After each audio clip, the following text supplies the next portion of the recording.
கொட்டகலை நகர அபிவிருத்தி திட்டத்தின் ஒரு பகுதியாக கொட்டகலை ஆசிரியர் பயிற்சி கலாசாலைக்கு முன்பாக உள்ள வாவியை மையப்படுத்தி நடைபாதை பொழுதுபோக்கு வசதிகள் நிர்மாணிக்கும் பணிகள் கடந்த 2014ஆம் ஆண்டு ஆரம்பிக்கப்பட்டன.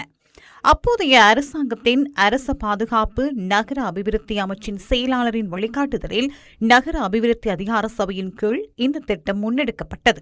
வாவி அபிவிருத்திக்காக 7 மில்லியன் ரூபாவும் நடைபாதை நிர்மாணிப்பதற்காக 25 மில்லியன் ரூபாவும் செலவிடப்பட்டுள்ளன. இதற்கமைய இந்த 2 பணிகளுக்காக சுமார் 32 மில்லியன் ரூபாய் அரச நிதி பயன்படுத்தப்பட்டுள்ளது. 2024ஆம் ஆண்டுக்கான கணக்காய்வாளர் நாயகத்தின் அறிக்கையின்படி இந்த திட்டத்திற்காக 12 ஹெக்டேயர் நிலப்பரப்பு கையகப்படுத்தப்பட்ட போதும் வெறுமனே 5 ஹெக்டேயர் நிலப்பரப்பு மாத்திரமே பயன்படுத்தப்பட்டுள்ளது. மிகுதி 7 ஹெக்டேயர் நிலப்பரப்பு பல வருடங்களாக பயன்படுத்தப்படாமல் இருந்ததாகவும் அதில் சுட்டிக்காட்டப்பட்டுள்ளது. எனினும் திட்டப்பணிகள் நிறைவடைந்த பின்னர் உரிய பராமரிப்பு நடவடிக்கைகள் மேற்கொள்ளப்படாமையினால் அதன் நோக்கம் முழுமை பெறவில்லை என அறிக்கையில் சுட்டிக்காட்டப்பட்டுள்ளது. தற்போது நடைபாதையை சுற்றியுள்ள மின் விளக்குகளும் மின் இணைப்புகளும் சேதமடைந்துள்ளதுடன் பொழுதுபோக்கிற்காக ஏற்பாடு செய்யப்பட்டிருந்த படகு சேவைகளும் நிறுத்தப்பட்டுள்ளன.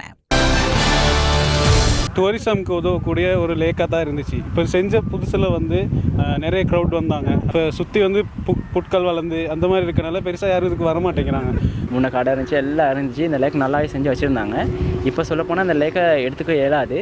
என்னன்னா இப்போ இருக்க அப்படியே காடு மாதிரி மண்டி போகுது. இதை கொஞ்சம் செஞ்சு கொடுத்தீங்கன்னா ரொம்ப நல்லாவும் இருக்கும். செஞ்சு கொடுத்தாலும் அது பராமரிக்க முடியாமல் தான் இங்கே காணப்படுது. இதனிடையே பூங்காவை முறையாக நிர்வகிப்பது கொட்டகலை பிரதேச சபையின் பொறுப்பாகும் என கணக்காய்வாளரின் அறிக்கையில் கூறப்பட்டுள்ளது.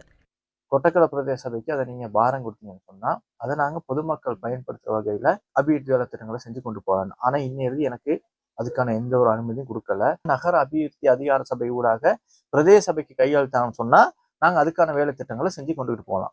இன்னைக்கு எங்களுக்கு இந்த மெயின்டைன் பண்ணணும்னு சொல்லி கொடுத்தா மெயின்டைன் பண்றதுக்கு அதுல ஒண்ணுமே கிடையாது. பில்லு மட்டும் தான் மண்டி இருக்குது.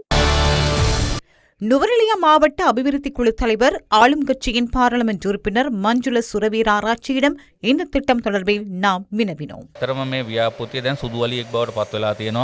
எனவே கட்டாயமாக எதிர்காலத்தில் அரசாங்கத்தின் கீழ் இந்த திட்டத்திற்கான அபிவிருத்தி பணிகளை முன்னெடுத்து பிரசித்தி பெற்ற சுற்றுலா தலமாகவும் சுற்றுலா பயணிகள் வருகை தரும் செயற்பாட்டு ரீதியிலான இடமாகவும் இதனை மாற்றியமைப்பதற்கான நடவடிக்கைகளை எடுத்துள்ளோம். வீண் விரயம் மற்றும் முறைகேடாக பயன்படுத்தியமை தொடர்பில் உடனடியாக விசாரணைகளையும் ஆரம்பிக்க வேண்டியிருக்கும்.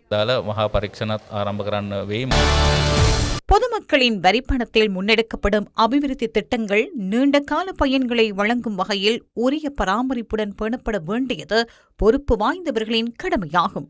அதுவரை நியூஸ் ஃபர்ஸ்ட் தொடர்ந்தும் அவதானத்துடன்.